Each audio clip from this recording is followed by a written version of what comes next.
Chapter 1. A Surprise for the Cuthberts. Matthew Cuthbert lived with his sister Marilla on their farm on Prince Edward Island in Canada. Their farmhouse, Green Gables, was just outside the little village of Avonlea. Matthew was nearly 60 and had a long brown beard. His sister was 5 years younger. They were both tall and thin, with dark hair. Everybody in Avonlea knew that the Cuthberts were quiet people who worked very hard on their farm. One afternoon, Matthew drove the horse and cart to the station. "Has the 5:30 train arrived yet?" he asked the station master. "Yes," the man replied. "And there's a passenger who's waiting for you, a little girl." "A little girl?" asked Matthew. "But I've come for a boy. The children's home is sending us one of their orphan boys. We're going to adopt him, you see, and he's going to help me with the farm work." "Well, perhaps the children's home didn't have any boys, so they sent you a girl," answered the station master carelessly. "Here she is." Matthew turned shyly to speak to the child. She was about 11, with long red hair in 2 plaits. Her face was small, white and thin, with a lot of freckles, and she had large gray-green eyes. She was wearing an old brown hat and a dress which was too small for her. "Are you Mr. Cuthbert of Green Gables?" she asked excitedly in a high, sweet voice. "I'm very happy to come and live with you and belong to you. I've never belonged to anyone, you see. The people at the children's home were very kind, but it's not very exciting to live in a place like that, is it?" Matthew felt sorry for the child. How could he tell her that it was all a mistake? But he couldn't just leave her at the station. He decided to take her home with him. Marilla could explain the mistake to her. He was surprised that he enjoyed the journey home. He was a quiet, shy man, and he didn't like talking himself. But today, he only had to listen, because the little girl talked and talked and talked. She told him all about herself while they drove along. "My parents died when I was a baby, you know, and for the last 3 years I've had to work for my food. I've lived with 3 different families and looked after their children, so I've always been poor, and I haven't got any nice dresses.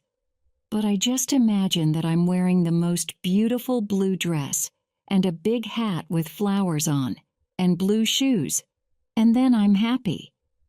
Do you imagine things sometimes?" "Well, First period. Not often," said Matthew. They were now driving past some very old apple trees next to the road. The trees were full of sweet-smelling, snowy white flowers. The little girl looked at them. "Aren't the trees beautiful?" she said happily. "But am I talking too much? Please tell me. I can stop if necessary, you know."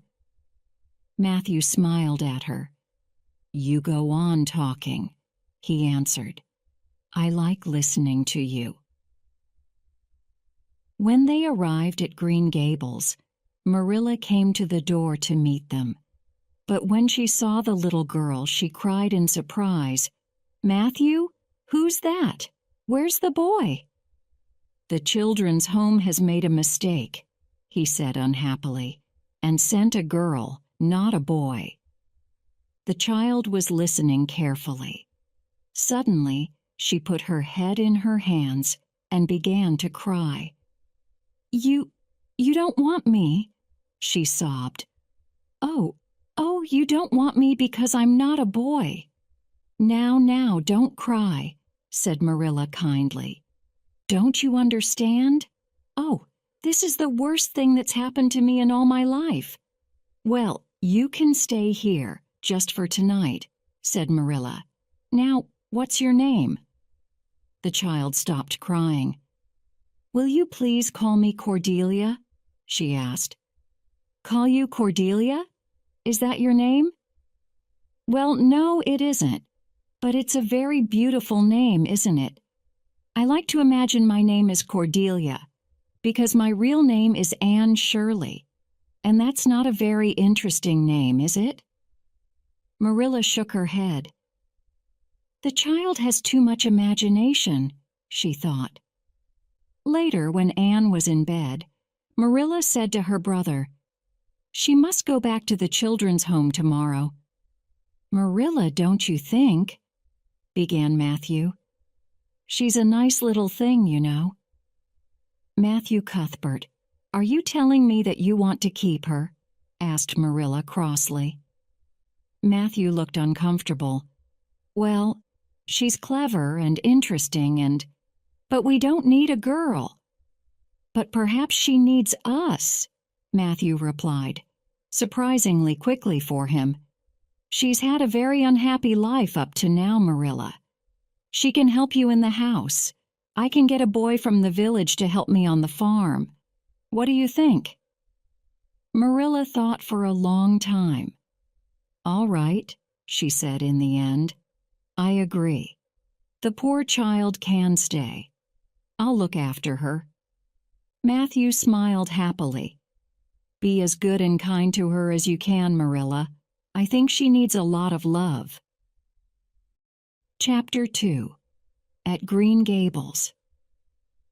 And so the next morning Marilla said, "Well, Anne, Matthew and I have decided to keep you. Only if you're a good girl, of course." "Why, child? What's the matter?" "I'm crying," sobbed Anne, "because I'm very happy. It's beautiful here. People say I'm very bad, but I'll try very hard to be good. Oh, thank you. Thank you." "Now stop crying, child," said Marilla a little crossly, "and listen. We're going to adopt you and send you to school after the summer holidays." Anne stopped crying. "Can I call you Aunt Marilla? I've never had any family at all, so I'd really like to have an aunt. We could imagine that you're my mother's sister." "I couldn't," answered Marilla firmly. "Don't you imagine things?" asked Anne, surprised. "No, I don't," Marilla replied. "I do my housework and look after Matthew and go to church on Sunday. There's no time for imagining things in this house. Just remember that, Anne." Anne was silent for a few minutes. Then she said, "Marilla, do you think I'll find a best friend in Avonlea? Someone who really understands me and knows all my secrets. I've always wanted a friend like that. Our friends, the Barrys, have a daughter called Diana, who's 11, like you. But if you want to play with her, you'll have to be very good. Mrs. Barry is very careful about Diana's friends." "Diana! What a beautiful name," said Anne excitedly. "Her hair isn't red, is it? I hope it isn't." She looked sadly at her red plaits. "I hate my hair." "Diana has dark hair. She's a good, clever girl. Try to be like her, Anne." When the two girls met, they knew at once that they would be good friends. They often played together in the fields, or by the river, or in the garden. In the morning, Anne helped Marilla with the housework. Then in the afternoon, she played with Diana, or talked happily to Matthew while he worked on the farm. She soon knew and loved every flower, tree, and animal at Green Gables. The Cuthberts had another friend, Mrs. Rachel Lynde. She liked to know everything that was happening in and around Avonlea. She was very interested in the Cuthberts' little orphan girl, so one day she visited Marilla. "I was very surprised to hear about the child," she told Marilla. "So you and Matthew have adopted her." "I'm surprised myself," answered Marilla with a smile. But she's a clever little thing, you know, and she's always dancing or singing or laughing. Mrs. Lynde shook her head sadly. What a mistake, Marilla. You've never had any children yourself, so how can you look after her? Just then, Anne ran in from the garden. She stopped suddenly when she saw a stranger in the kitchen. Mrs. Lynde looked at the thin little girl in the short dress, with her freckled face and red hair. Isn't she thin, Marilla? She said. Just look at those freckles and hair as red as carrots. Anne's face went red. She ran up to Mrs. Lynde. I hate you, she shouted angrily. I hate you. You're a horrible, fat old woman. And she ran upstairs. Oh dear, said Mrs. Lynde. What a terrible child. You'll not have an easy time with her, Marilla.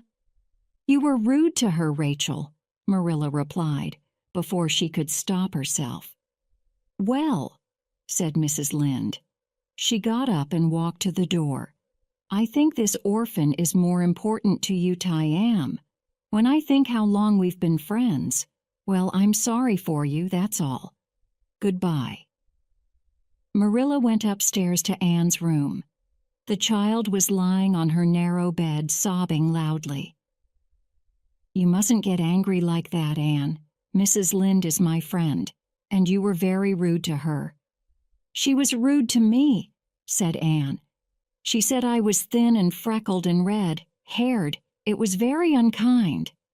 I understand how you feel, said Marilla, but you must go to her and tell her you're sorry. I can never do that, said Anne firmly. Then you must stay in your room and think about it. You can come out when you agree to say that you're sorry. Anne stayed in her room all the next day. Downstairs the house was very quiet without her. That evening, while Marilla was busy in the garden, Matthew went up to Anne's room. The child was sitting sadly by the window. Anne, he said shyly, why don't you say you're sorry? Then you can come down and we can all be happy. I am sorry now, said Anne. I was very angry yesterday, but do you really want me to? Yes, do, please. It's lonely downstairs without you. But don't tell Marilla I've talked to you. Marilla was pleased to hear that Anne was sorry. Later that evening, when she and Anne were in Mrs. Lynde's warm kitchen, Anne suddenly fell on her knees. Oh, Mrs. Lynde, cried the little girl, I'm very sorry. I can't tell you how sorry I am, so you must just imagine it. I am a bad girl. But please say you will forgive me. I'll be sad all my life if you don't. She's enjoying herself, thought Marilla, watching Anne's face. She doesn't look sorry at all, but happy and excited. But Mrs. Lynde said kindly, Of course I forgive you. And later she said to Marilla, Perhaps you're right to keep her. She's a strange little thing, but I think I like her. Chapter 3. At Avonlea School. When school started in September, Anne and Diana walked there and back together every day. What a beautiful day, Anne said happily one morning as the two little girls walked across the fields. I'm very lucky to have you as my best friend, Diana. You are my best friend, aren't you? Of course, Anne, replied Diana, taking Anne's hand. And just think, today you'll meet Gilbert Blythe. He's 3 years older than us and very good-looking. He's just come back from holiday and starts school today. Oh, boys, said Anne. I'm not interested in them. But she did look at Gilbert when they arrived at school. He was a tall boy, with curly brown hair and a friendly smile. He is good-looking, Anne whispered to Diana. But why does he smile at me? He doesn't know me." Avonlea School was quiet that day. The teacher, Mr. Phillips, was helping some of the older children at the back of the schoolroom. Anne was looking out of the window at the reds and yellows of the trees and the silvery blue of the river. She was far away in the world of her imagination, but Gilbert wanted her to look at him. He whispered to her, but she did not move. He was surprised. Girls were usually very ready to look at him. Suddenly he put his arm out, pulled her red plaits, and said in a loud whisper, "Carrots! Carrots!" Anne jumped up and looked angrily at Gilbert. "You horrible boy!" she cried. "I hate you!" And then she brought her heavy book down on Gilbert's head. Mr. Phillips heard the noise and came slowly to the front of the schoolroom. "Anne Shirley, why did you do that?" he asked. She stayed silent. Gilbert said, "I'm sorry, Mr. Phillips. I was rude to her. That's why she hit me." But the teacher did not listen to Gilbert. "I cannot have bad children in my school," said Mr. Phillips firmly. "Anne, go and stand in front of the class." And there Anne stood for the rest of the day, a lonely little girl with a small, white, angry face. "I hate Mr. Phillips," she thought, "and I'll never look at or speak to Gilbert Blythe again." The next day, some of the school children were playing in a farmer's field in their lunch hour, so they were a little late for afternoon school. Anne ran into the classroom at the same time as the boys, just after the teacher. "You're late, Anne," said Mr. Phillips. "You won't sit with Diana today. I see that you enjoy being with the boys very much, so go and sit next to Gilbert this afternoon." Anne's face went white. "He can't mean it," she thought. "Did you hear me, Anne?" asked Mr. Phillips. "Yes, sir," said Anne, and moved slowly to Gilbert's desk. There she sat down and put her head on the desk, with her arms over it. "This is the end," she was thinking. "I wasn't the only person who was late, and he sent me to sit with a boy, and that boy is Gilbert Blythe." The rest of the day went very slowly for Anne. When it was time to leave, she went to her desk, next to Diana's, and took all her books, pens, and pencils with her. "What are you doing, Anne?" asked Diana. "I'm not coming back to school," replied Anne firmly. "Oh, but Anne, we're reading a new book next week, and we're playing a new game on Monday, and it'll be very exciting, and you'll miss it, Anne." But Anne was not interested. "I'm sorry, Diana," was her only answer. That evening, Marilla ran round to Rachel Lynde's house. "Rachel, please help me. Anne says she won't go back to school. What am I going to say to her?" Mrs. Lynde already knew about Anne's troubles at school, and she was always very pleased when people asked her to help. She smiled and sat back comfortably. "I've had 10 children myself, so I know all about them," she said. "Anne can stay at home for a while.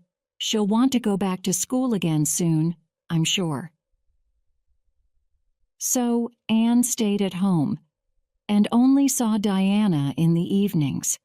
She was a child who felt very strongly. She hated Gilbert Blythe, but she really loved Diana. One evening, Marilla found Anne crying in the kitchen. "What's the matter, child?" she asked in surprise. "I love Diana very much," sobbed Anne. "I can't live without her, Marilla. But what will happen when she marries? I hate her husband already. I can imagine her in the church in her long white dress, and then she'll go away, and I'll never see her again." Marilla turned away to hide her smiling face. What a strange, funny child Anne was. Marilla tried not to laugh, but she couldn't stop herself. "You and your imagination, Anne Shirley," she cried, and she laughed and laughed. Mrs. Lynde was right, of course. After a few days, Anne decided to go back to school. All the children were pleased to see her again, but she did not speak to Gilbert Blythe. Chapter 4. More Trouble for Anne. "I think I'll ask the new vicar, Mr. Allen, and his wife to tea on Wednesday," said Marilla one day. "Oh, yes, please do," cried Anne excitedly. "Mrs. Allen is young and beautiful and has a very sweet smile. Can I make a cake for tea? Say yes, Marilla." Marilla agreed, and for the next few days Anne planned what she would put in her cake. "I do hope it's going to be a good one," she told Diana. "Sometimes I forget to put in the right things." "You made a very good one last week," said her friend. "I'm sure it'll be all right." On Wednesday, the tea party started very well. "These are very good cakes, Miss Cuthbert," Mrs. Allen said to Marilla. "You have been busy."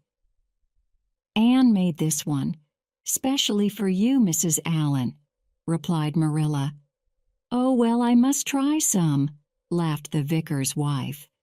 But after the first mouthful, there was a very strange look on her face. "Is anything wrong?" asked Marilla. She ate a piece of Anne's cake herself. "Oh, Anne, what have you put in this cake?" she cried. Isn't it all right?" asked Anne, her face red. "All right? It's horrible. Don't try to eat any more, Mrs. Allen. Anne, you've put my medicine in this cake." "Oh, I didn't know. It was white and in a bottle. I thought it was milk," sobbed Anne. She ran upstairs and fell on her bed, crying loudly. But later that evening, when Mr. and Mrs. Allen went home, Marilla came to talk to her. "Oh, Marilla," cried Anne, "everybody in Avonlea will laugh at me for putting medicine in a cake." Marilla smiled and touched Anne's hot face. "No, they won't, Anne. Mrs. Allen wasn't angry, you know. She said it was very kind of you to make her a cake, and she's asked you to tea at her house." "Oh, so she's forgiven me. She is nice, isn't she?" said Anne thankfully. "Why do I get into trouble like this? Perhaps I won't make any mistakes tomorrow." Marilla shook her head, still smiling. "You'll think of something, Anne. You're very good at making mistakes." Spring came, with its bright green leaves and early flowers. One April evening, Marilla came home late after visiting friends. She found the kitchen empty and no supper on the table. "Where's Anne?" she thought crossly. "I told her to get the supper ready." She hurried upstairs to Anne's room and found the girl sobbing on her bed. "Don't look at me, Marilla," Anne cried. "I know I'm bad. I know I am." "What is the matter?" asked Marilla. "Are you ill? Oh, Marilla, I just want to die. Look at my hair." And Marilla saw that Anne's long, thick red hair was now a horrible dark green. "Oh, Anne," she said, "what have you done now?" I bought a bottle of something special from a man who came to the door. He said it would change my hair from red to black. Oh, I know it was stupid of me, but what shall I do?" They washed Anne's hair again and again, but it was still green. Anne stayed at home for a week, saw nobody, and washed her hair every day. But at the end of the week, Marilla said, "I'm sorry, Anne. We'll have to cut it all off. You can't go to school with green hair." Anne had to agree. "Perhaps this will teach me not to think about being beautiful," she said sadly. Everybody was surprised to see Anne with very short hair, but no one learned the secret, and some weeks later, there were some new, darker red curls, which pleased Anne very much. That summer, Anne and her friends often played in an old boat on the river. Today, let's imagine that I'm a prisoner, and I'm escaping from prison by boat, said Anne. I'll hide in the boat, and the river will carry it down to the bridge. You're my family, and you must meet me at the bridge. The other girls agreed, so Anne got into the boat and hid under some coats. Her friends pushed the boat off down the river and ran across the fields to get round to the bridge. For a few minutes the prisoner enjoyed the game, but then she suddenly felt wet and sat up. Water was coming in very fast through a hole in the bottom of the boat. Luckily, there were some trees by the river, and Anne saw a low branch over the water. She jumped up and caught the branch. The boat went on without her, and a few seconds later went down under the water. Her friends on the bridge saw the boat, but they did not see Anne under the tree. "Oh, Anne's dead! The boat's gone down and she's in the river!" they screamed, and ran back to the village for help. Poor Anne could not move. She held on, but her arms were getting tired, and she knew that she would fall in a minute. Suddenly, there was Gilbert Blythe in his boat. "Anne Shirley," he cried, "what are you doing there?" He did not wait for an answer, but quickly helped Anne into his boat. She didn't say a word. When they arrived at the bridge, she got out and turned away. "Thank you for helping me," she said, coldly. But Gilbert jumped out and put a hand on her arm. "Anne," he said quickly, "I'm sorry I called you carrots. It was a long time ago. I think your hair is really nice now. Can we forget it and be friends?" For a second, Anne wanted to say yes.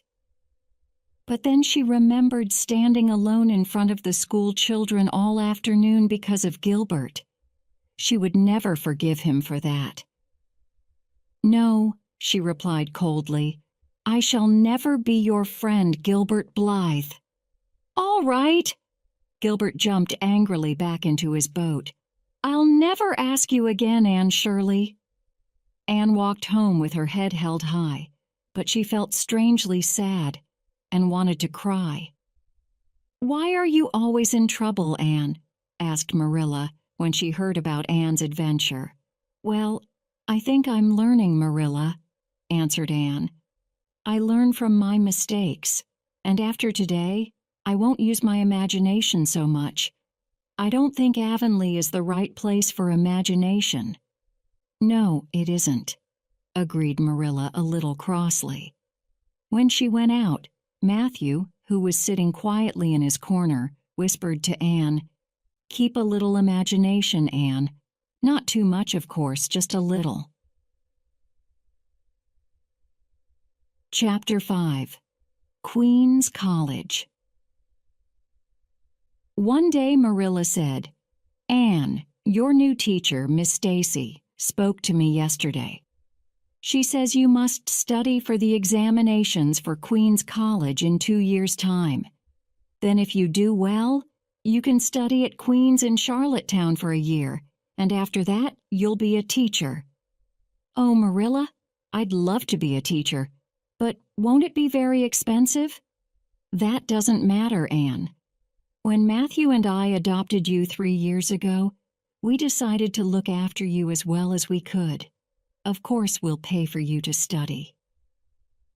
So, in the afternoons, Anne and some of her friends stayed late at school, and Miss Stacy helped them with the special examination work. Diana didn't want to go to Queen's, so she went home early, but Gilbert stayed. He and Anne still never spoke, and everybody knew that they were enemies because they both wanted to be first in the examination. Secretly, Anne was sorry that she and Gilbert weren't friends, but it was too late now. For 2 years, Anne studied hard at school. She enjoyed learning, and Miss Stacy was pleased with her. But she didn't study all the time. In the evenings and at weekends, she visited her friends, or walked through the fields with Diana, or sat talking to Matthew. "Your Anne is a big girl now. She's taller than you," Rachel Lynde told Marilla one day. "You're right, Rachel," said Marilla in surprise. "And she's a very good girl now, isn't she? She doesn't get into trouble these days. I'm sure she helps you a lot with the housework, Marilla." "Yes, I don't know what I'd do without her," said Marilla, smiling. "And look at her, those beautiful gray eyes and that red-brown hair. You know, Marilla, I thought you and Matthew made a mistake when you adopted her. But now I see I was wrong. You've looked after her very well." "Well, thank you, Rachel," replied Marilla, pleased. That evening, when Matthew came into the kitchen, he saw that his sister was crying. "What's the matter?" he asked, surprised. "You haven't cried since." "Well, I can't remember when." "It's just—" "Well, I was thinking about Anne," said Marilla. I'll miss her when she goes away." "When she goes to Queens, you mean?"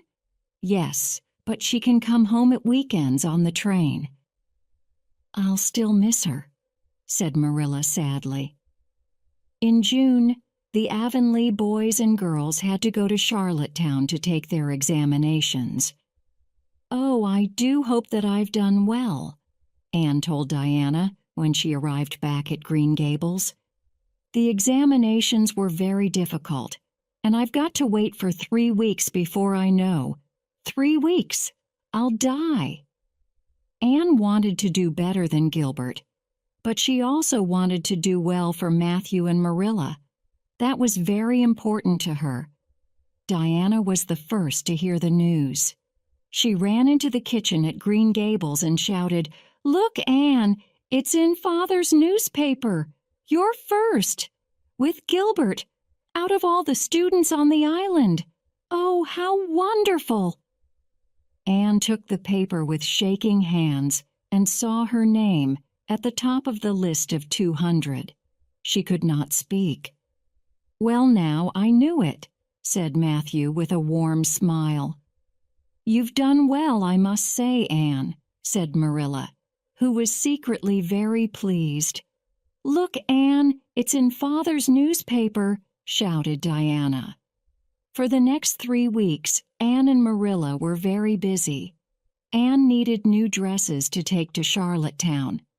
The evening before she left, she put on one of her new dresses to show Matthew.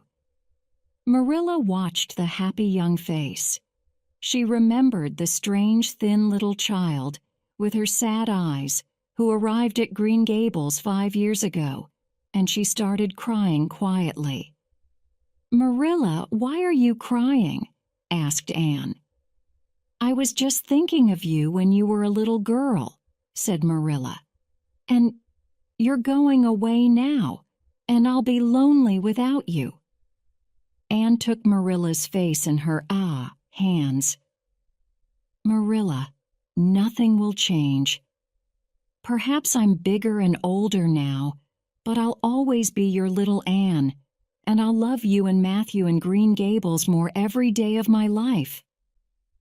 Marilla could not say what she felt, like Anne, but she could show it. She put her arms round her girl and held her close to her heart.